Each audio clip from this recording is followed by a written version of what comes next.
j'aurais pas eu ça dans ma vie, je sais pas ce que je me serais ramassé. Fait que je me dis, l'instrument m'a tellement apporté, ben il faut que j'y consacre une partie de ma vie à cet instrument-là, parce que il faut que je redonne au djembé ce qu'il a pu m'apporter, tu sais.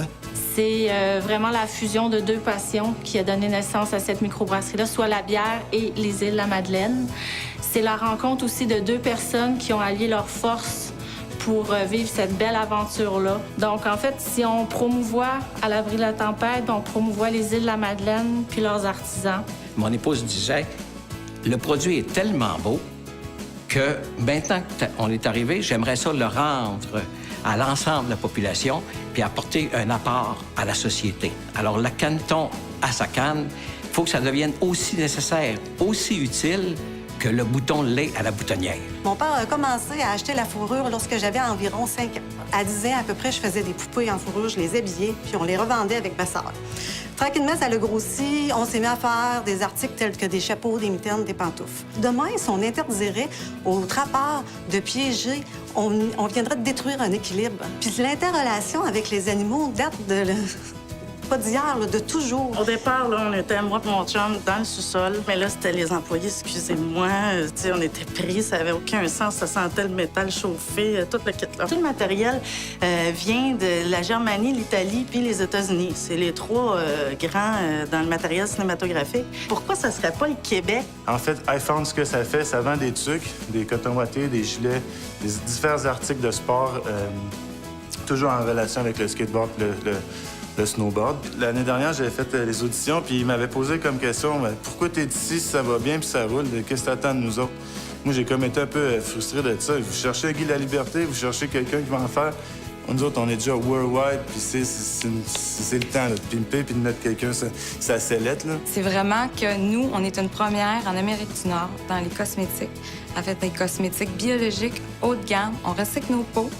On crée de l'emploi au Québec, car quand les clientes ont terminé avec leur peau, ils les récupèrent en magasin, ils vont les retourner. Puis il y a des petites madames à Montréal qui nous font des petits bijoux avec ça. C'est très, très long faire des biocosmétiques parce que nous, on essaie de se comparer à ce qui se fait de mieux actuellement dans les marchés chimiques de synthèse. J'aime le monde. C'est ma passion. J'adore ça. C'est pour ça que j'ai pas abandonné, puis que j'ai continué, puis que j'ai foncé. C'est ma vie. Puis, je veux être une référence dans la région de Québec, dans l'Armoire. Mon secondaire 1 à mon secondaire 4, écoutez, ça a pris 6 mois. Vous savez comme j'étais très déterminé. À partir de ce moment-là, écoutez, j'ai décidé de me construire un garage en arrière de chez nous. Et puis, m'installer un petit tour. J'ai acheté un tour. Écoute, mon premier prêt, mon petit PPE, j'ai monté la première fois d'un montant de 6 000 Où on est rendu aujourd'hui, j'ai un terrain, je me suis construit en 2006. J'ai eu un projet innovateur de réfection de roues d'aluminium de camions lourds. Moi, dans le fond, c'est une petite histoire que je vais vous conter parce que c'est l'érablière familiale. Là, depuis qu'on est tout petit, qu'on fabrique de sirop d'érable avec nos grands-pères, nos grands-mères, tous les produits-là. Notre érablière familiale est une des plus grosses au Québec dans le domaine du biologique. Puis au Québec et donc mondial, on a 20 000 hectares biologiques. Je peux vous dire que les 3 premiers clients que j'ai rencontrés dans ma vie, j'avais pas aucune boutique, c'était Bombardier, Hydro-Québec puis Loto-Québec. On a 125 points de vente ici au Québec avec des meubles présentoirs de notre fabrication sur mesure pour chacun des épiceries fines biologiques. Mon but dans la vie, c'est de propager le plaisir de bouger chez les enfants. On a décidé d'allier l'enseignement à l'activité physique et à la relaxation. Et avec un merveilleux petit personnage qui s'appelle Gigotte. Et juste pour vous donner une idée, au niveau du marché scolaire, c'est 2600 écoles. On est rendu au-dessus de 500 clients qui ont donc quasiment 25 là, des écoles ont Gigotte. Et mon rêve, c'est de développer le marché des États-Unis parce qu'on sait qu'il y a un enfant sur 3 qui est obèse. Puis je me dis, si on est rentable à Québec, bien, si on arrive à Montréal et dans d'autres grands centres, bien, ça va exploser. À partir de l'adolescence, les gens ont commencé à me dire que plus tard, moi, je serais une artiste.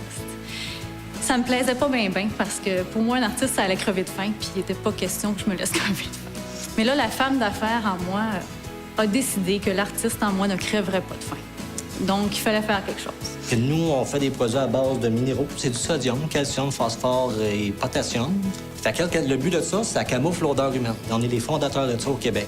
Fait qu'on essaie de faire breveter, mais ça coûte trop de sous pour faire breveter ça. Bien, les gens ne me créaient pas mon projet parce qu'ils disent, voyons, dans le domaine de la chasse, il n'y a pas de marché là. Mais on est 200 000 chasseurs au Québec. Fait que si on prend 200 000 chasseurs à 4 chacun, mais il y a un gros potentiel. Fait que c'est une belle petite entreprise. J'ai démarré ça dans mon sous-sol de garage en 2005. de 24 par 26, puis aujourd'hui, j'ai une usine de 5400 pieds carrés.